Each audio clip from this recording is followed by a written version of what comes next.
హిందువులపైన దాడి చేస్తే సరిపోతుందనుకో దురాలోచనతో, ఒక పిచ్చి ఆలోచనతో అక్కడి వాళ్ళందరినీ రెచ్చగొట్టి పెయిడ్ ఉద్యమాలని, కృత్రిమ ఉద్యమాలకు తెరలేపి ఈ రకమైనటువంటి దుర్మార్గానికి పాల్పడుతున్నారు. సో షరీఫ్ సౌదీ అక్కడ ఒక ప్రొఫెసర్, ఢాకా యూనివర్సిటీకి సంబంధించిన ఒక ప్రొఫెసర్, గతంలో ఒక విద్యార్థి. వాడు గతంలో షేక్ హసీనా చనిపోయాడు. బట్ షేక్ హసీనా ప్రభుత్వం అక్కడ ఉన్నప్పుడు అవామీ లీగ్ పార్టీకి వ్యతిరేకంగా, తను తీసుకున్న నిర్ణయాలకు వ్యతిరేకంగా, గతంలో షేక్ హసీనా అక్కడ అధికారంలో ఉన్నప్పుడు, తను ప్రధానిగా వ్యవహరిస్తున్నప్పుడు రిజర్వేషన్లకు సంబంధించి ఏదైతే ఉద్యమాలు జరిగాయో ఆ ఉద్యమానికి కొంత వెన్నుదన్నుగా ఉండి ఆ ఉద్యమానికి సంబంధించి ఒక స్పోక్స్ పర్సన్గా ఉన్నటువంటి వ్యక్తి ఈ షరీఫ్ సౌదీ. సో వీడు మొన్న మళ్ళీ షేక్ హసీనాని భారత్ మాకు అప్పగించాలని చెప్పి ఉద్యమాలు చేస్తూ కృత్రిమ ఉద్యమాన్ని సృష్టించి ఆ పాకిస్తాన్ వెరవ రెచ్చగొట్టడంతో రెచ్చిపోతూ చేసిన ఉద్యమానికి లోపలేదో అంతర్యుద్ధం జరిగిపోయి వాడిని ఎవరు 4 గన్లు పేల్చేశారంట. గన్ను పట్టి కాల్చి అక్కడి నుంచి పరారైపోయారు. అయితే దీనికి కూడా ఇప్పుడు బంగ్లాదేశ్ ఏమంటోందంటే షరీఫ్ సౌదీ అనేటువంటి మా ఉద్యమ నాయకుడి యొక్క మరణానికి కారణం భారతదేశం. అరే మీరు కొట్టుక చచ్చి మీ దాంట్లో మీరు గొడవలు పెట్టుకొని షేక్ హసీనాని మీ ప్రధానిగా ఉన్న సమయంలో మీపై దాడి చేయమని భారత్ చెప్పిందా? మీ అక్కడ సామాన్య ప్రజల్ని చంపేయమని భారత్ చెప్పిందా? సామాన్య ప్రజలపై చర్యలు తీసుకోమని భారత్ చెప్పిందా? ఒక్కసారి అక్కడ అల్లరి ఏ రకంగా జరుగుతున్న విజువల్ చూడండి, ఎటువంటి సిచ్యువేషన్ ఉందనేది.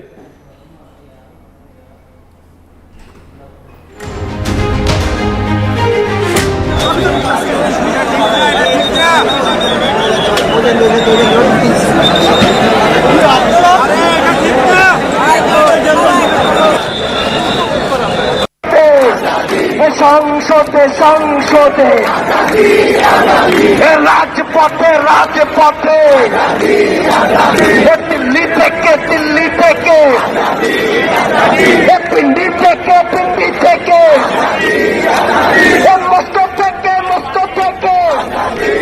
రైట్, చూడండి అక్కడ ఆజాదీ ఆజాదీ అంటున్నారు. ఆల్రెడీ మీకు ఆజాదీ అంటే మీకు ఫ్రీడమ్ ఇచ్చిందే భారతదేశం. ఆ రోజు ఆ సిచ్యువేషన్లో మీకు పాకిస్తాన్ మధ్య జరిగిన విభేదాల్లో భారతదేశం కనుక లేకపోయి ఉంటే మీ పరిస్థితి ఏంటి? ఈ రోజు అక్కడ మీరు స్వేచ్ఛా వాయువులు పీల్చుకొని మీ ప్రభుత్వాన్ని ఏర్పాటు చేసుకోగలుగుతున్నారు, మీకు ఇష్టం వచ్చిన వాళ్ళని ఎన్నుకోగలుగుతున్నారు, మీ స్వేచ్ఛగా మీరున్నారంటే కారణం ఎవరు? భారతదేశం. మేము పెట్టే పాపిస్ట్ భిక్షం మీకు. దాట్స్ 100% అది హిస్టరీలో ఉంది. బంగ్లాదేశ్కి భారత్ ఇచ్చినట్టు ఒక భిక్ష. ఆ దేశమే బంగ్లాదేశ్ అనే దేశం ఏర్పడిందే భారతదేశం యొక్క దయా కరుణ కటాక్షాలతోని, మా భారతీయ ఆర్మీ యొక్క తెగింపుతోని, వాళ్ళ పవర్తోని, వాళ్ళ ధైర్యంతోని, వాళ్ళ పోరాటంతోని. కొన్ని వందల మంది, వేల మంది మరణించారు. భారతీయ ఆర్మీకి సంబంధించి కొన్ని వేల మంది మరణిస్తే మరికొంతమందికి చాలా తీవ్రంగా గాయాలైపోయి ఆసుపత్రిలో చికిత్స పాలైపోయి మరణించిన వారు కూడా ఉన్నారు.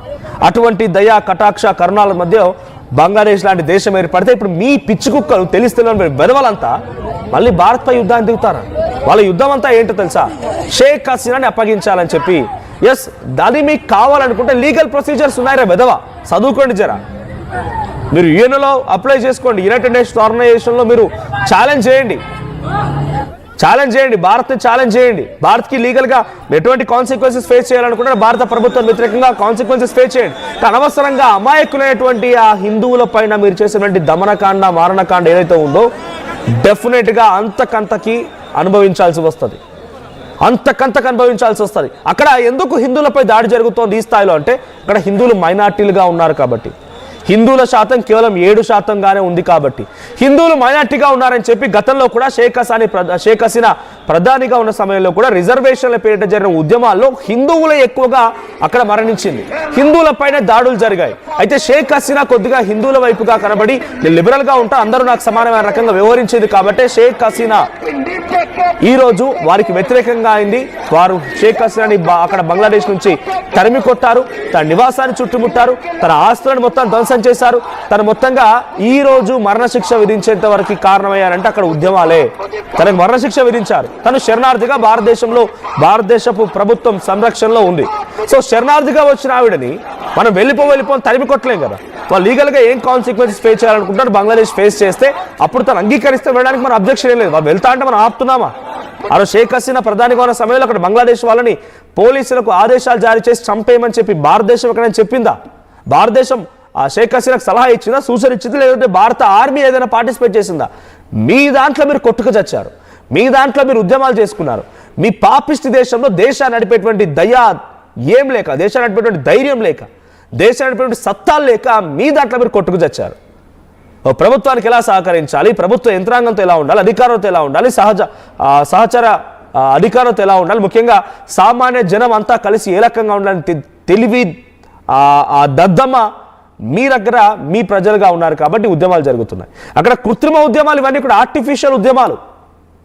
ఉదాహరణకి ఇప్పుడు షేక్ హసీనా అప్పగించమని ఉద్యమాలు నడుస్తున్న తరుణంలో హిందువులపై దాడి చేయాల్సిన అవసరం ఏమొచ్చింది? సరే, హిందువులపై దాడి చేస్తున్నారు, లేకుండా ఉద్యమాలు చేస్తున్నారు, ఇక్కడ ఓ రకంగా ఊచకోత కోస్తున్నారు. సో ఆ రకంగా చేయడం మూలంగా మీకు అక్కడ ఏదైనా ఉద్యోగ అవకాశాలు వస్తాయా?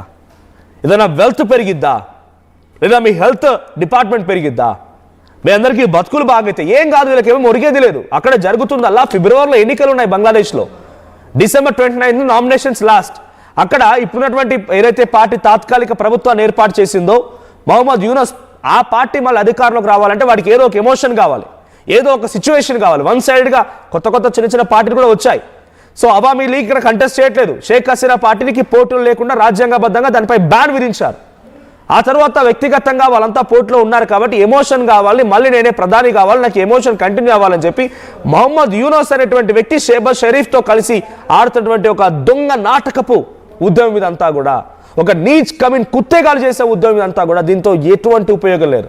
కానీ అనవసరమైనటువంటి అమాయకపు హిందువులు మరణిస్తున్నారు, వారిపై ఊచ కోతకు వస్తూ ఉన్నారు, నడి రోడ్డు పైన నిప్పంటిస్తున్నారంటే ఎంతటి దమనకాండ సృష్టిస్తున్న అర్థమవుతోంది. మహిళల పైన చాలా దారుణాతి దారుణంగా నడి రోడ్డు పైన వాళ్ళని వివస్థనంగా చేస్తున్నారు. వాళ్ళని కొడుతున్నారు, తంతున్నారు, నరుకుతున్నారు. నిజంగా చెప్పాలంటే నాకే ఇబ్బందిగా ఉంది. సో ఈ ఉద్యమాలు నిజంగా ఇంతటి స్థాయిలో ఉంటాయా? అవి ఉద్యమాలు అంటారా? అవి ఉద్యమాలు కాదు, ఊచకోతలు. బంగ్లాదేశ్లో జరిగేటువంటి ఈ దమనకాండ ప్రపంచ దేశాలు చూస్తూనే ఉన్నాయి. కానీ డొనాల్డ్ ట్రంప్ లాంటి వ్యక్తి కూడా దీని వెనుక ఉన్నాడా అని అంటే ఇప్పుడున్న సిచ్యువేషన్ చూస్తుంటే అవుననే కనబడుతోంది. ఎందుకంటే he wants to support Pakistan. India and Pakistan యుద్ధంలో ఆయన పాకిస్తాన్కి సపోర్ట్ చేయాలనుకుంటాడు. సో ఒకవేళ సిచ్యువేషన్ వచ్చి ఇండియా చైనా యుద్ధం చేయాలనుకుంటే చైనాకి సపోర్ట్ చేయాలనుకుంటాడు. బికాజ్ ఇండియా అంటే ట్రంప్ కూడా దడ. ఇండియాని తన కంట్రోల్లో పెట్టుకోలేకపోతే అమెరికా దేశం కూడా నాశనం అయిపోయే అవకాశం. బికాజ్ ఇక్కడ ఎందుకు నేను మాట అంటున్నానంటే, అమెరికాలో ఎవరైతే ఇతర దేశస్తులు వచ్చి తమ దగ్గర ఉద్యోగాలు చేస్తూ లేకపోతే అక్కడ జరిగే డెవలప్మెంట్కి కాంట్రిబ్యూషన్ ఇస్తున్నారో వాళ్ళు టెక్నాలజికల్గా అమెరికా ఈ స్థాయిలో ఉండడానికి కారణం భారతీయులే. ఎందుకంటే అమెరికాకు వెళ్ళేటువంటి ఇతర దేశాల నుంచి వచ్చే వారిలో భారతీయుల సంఖ్యనే 70%. అంటే ప్రతి 100 మందిలో 70 మంది భారతీయులే. అలాంటప్పుడు అంత టెక్నాలజీ, అంత మేధస్సు, అంతటి ఒక క్రెడిబిలిటీ ఉన్నటువంటి భారతదేశాన్ని తన కంట్రోల్లోకి తెచ్చుకోకపోతే రేపటి రోజున అమెరికాని తలదన్నే విధంగా, లేకపోతే అమెరికానికి అంటే మరి ఇప్పుడున్న సిచ్యువేషన్లో తలదనడం in the sense not only financial terms, $1కి 90 రూపాయలు ఉంది కదా, నువ్వు ఎలా మాట్లాడుతున్న రకంగా చాలా మంది విభేదించవచ్చు. బట్ నేను చెప్తోంది రేపటి రోజున ఆర్మీ పరంగా లేదు, ఇక్కడ ఉన్నటువంటి కొంత ఇండియన్స్ ఉన్నటువంటి ఆ మెచ్యూరిటీ లేకపోతే ఐడియాలజీ, ఆ నాలెడ్జ్ పరంగా అమెరికాని కాంపీట్ చేయవచ్చు. కాబట్టి చైనాలు తర్వాత పాకిస్తాన్ కాంపీట్ చేస్తాయా? అమెరికాని కాంపీట్ చేస్తాయా? సో అందుకే కాంపిటీషన్ తనకు ఉండకూడదు అనేటువంటి ఒక దురాలోచనతోనే డొనాల్డ్ ట్రంప్ ఇప్పుడు పాకిస్తాన్కి డైరెక్ట్గా సపోర్ట్ చేస్తూ బంగ్లాదేశ్లో జరిగినటువంటి అంతర్యుద్ధం ఈ రకంగా ఊచకోత జరుగుతూ ఉంటే ట్రంప్కి తెలీదా ఈ విషయం? కానీ సైలెంట్గా ఉన్నాడు. బికాజ్ నాదేం పోయిందిలే, భారత్ ఇబ్బంది పడుతుంది కదా, భారత్ చూసుకుంటుంది కదా అని చెప్పి. సో ఇప్పుడు భారత ప్రభుత్వం ఇంతవరకు ఇక్కడ రియాక్ట్ అయిన దాఖలాలు లేవు. సో గవర్నమెంట్ ఆఫ్ ఇండియా కూడా ఇప్పటివరకు షేక్ హసీనాని అప్పగించాలంటే వాళ్ళు అడిగినటువంటి ఒక చిన్న లెటర్ కానీ అక్కడ జరిగే ఉద్యమాల గురించి ఎక్కడ కూడా గవర్నమెంట్ ఆఫ్ ఇండియా రియాక్ట్ అయిన దాఖలాలు లేవు. సో పార్లమెంట్ సెషన్స్ నడుస్తూ ఉన్నాయి. పోనీ అక్కడ జరిగేటువంటి బంగ్లాదేశ్ జరిగేటువంటి దమనకాండ గురించి మాట్లాడతారేమో అంటే అక్కడ కూడా మాట్లాడిన దాఖలాలు లేవు. But government of India reaction ఏంటనేది కొంత ఆసక్తి రేపుతోంది. సో బంగ్లాదేశ్లో జరిగేటువంటి ఈ దమనకాండ, ఈ దుర్మార్గమైనటువంటి చర్యలకు ఒక కంట్రోల్ చేసేది, ఫుల్ స్టాప్ పెట్టేది ఎవరు అనే క్వశ్చన్ ఇప్పుడు రేజ్ అవుతుంది. ఎందుకంటే అక్కడ ఎన్నికలు ఫిబ్రవరిలో ఉన్నాయి. అప్పటి వరకు ఈ రకంగా ఏదో రకమైనటువంటి అలజడి జరుగుతూ వెళ్తూ ఉండగానే ఆ మధ్యలో నుంచి ఆ కృత్రిమ ఉద్యమాల్లో నుంచి తమదైన శైలిలో మళ్ళీ ప్రభుత్వాన్ని ఏర్పాటు చేయాలని ఒక దురాలోచనతో ఉన్న వ్యక్తి మొహమ్మద్ యూనస్. ఒక చిన్న కార్మికుడు దీపు చంద్రదాస్ అనేటువంటి వ్యక్తి, చిన్న స్థాయి కార్మికుడు, దినసరి కూలీగా పనిచేసే వ్యక్తితో సమానం. అటువంటి ఒక చిన్న కార్మికుడు ఆయనలో ప్రవక్తని దూషణలు చేశారట. ఆ దూషణలు చేశారన్నంత కారణంగా అంతమంది కలిసి ఒక వ్యక్తిని టార్గెట్ చేసి ఆ వ్యక్తిని చాలా దారుణంగా కొట్టి చంపి నడి రోడ్డుపై నిప్పట్టిస్తారా? దీపు చంద్రదాస్ ఒకరే కాదు, నిన్న కూడా ఇంకొక హిందూపై ఇటువంటి రకమైనటువంటి దాడి జరిగింది. ఒకటి కాదు, రెండు కాదు, చాలా జరుగుతూ ఉన్నాయి. చంత్రగోట్, ఇందాక నేను చెప్పినట్టుగా ఓ ప్రాంతం అక్కడ చట్టోగ్రామ్ అనేటువంటి ఆ ప్రాంతంలో చాలా పెద్ద ఎత్తున ఈ దమనకాండ కొనసాగుతోంది. అక్కడ 10 లక్షల మంది హిందువులు ఉన్నారు. వారందరిపైన, మహిళలపైన, చిన్నారులపైన తేడా లేకుండా అఘాయిత్యాలు చేస్తున్నారు, వారిపై దాడికి దిగుతున్నారు. వారిని నిజంగా ఎంతటి దుర్మార్గమైన చర్యలకు పాల్పడుతున్నారంటే చాలా నీచాతినీచంగా బంగ్లాదేశ్ వ్యవహరిస్తోంది. సో దీని వెనుక డెఫినెట్గా షహబాజ్ షరీఫ్ పాకిస్తాన్ వెన్నుదన్నుతో ప్రయత్నం చేస్తున్నకు అర్థమవుతోంది. ఇస్లామిక్ దేశంగా మార్చేటువంటి ఒక కుట్ర కుతంత్రాలు మొహమ్మద్ యూనస్ చేస్తున్న తరుణంలోనే అక్కడ బంగ్లాదేశ్ ఆర్మీ చీఫ్ వకార్ రష్యాకి వెళ్ళాడు, రష్యాతో కొంత సపోర్ట్ తీసుకున్నాడు. వాడు ఇస్లామిక్ దేశంగా మార్చాలనుకుంటున్నాడు. సో యూనస్ని కంట్రోల్ చేయాలంటే మీ సహకారం నాకు కావాలని చెప్పి వాళ్ళ సహాయం తీసుకున్నాడు. సో లోపల దేశస్తులను కూడా కొంత అలర్ట్ చేసే ప్రయత్నం చేశాడు. కానీ రాజకీయం ముందు అధికారం ఓడిపోయిందంటేగానే కనబడుతోంది. ఆర్మీ చీఫ్ వకార్ ఈ రాజకీయ ఉద్యమాల్లో వివిధ దేశాల నుంచి వచ్చిన సపోర్ట్తో, ముఖ్యంగా పిచ్చి కుక్క పాకిస్తాన్ నుంచి వచ్చిన సపోర్ట్తో వకార్ ప్రయత్నం విఫలమైంది. సో దేశాన్ని రెండుగా చీల్చాలి, ఇస్లామిక్ దేశంగా మార్చాలనేటువంటి ఒక కుట్రతో యూనస్ ఏదైతే ముందుకు వెళ్తున్నాడో వాడే ఇక్కడ ఈ కృత్రిమ ఉద్యమాలతో తాత్కాలికంగా విజయం సాధిస్తున్నాడు.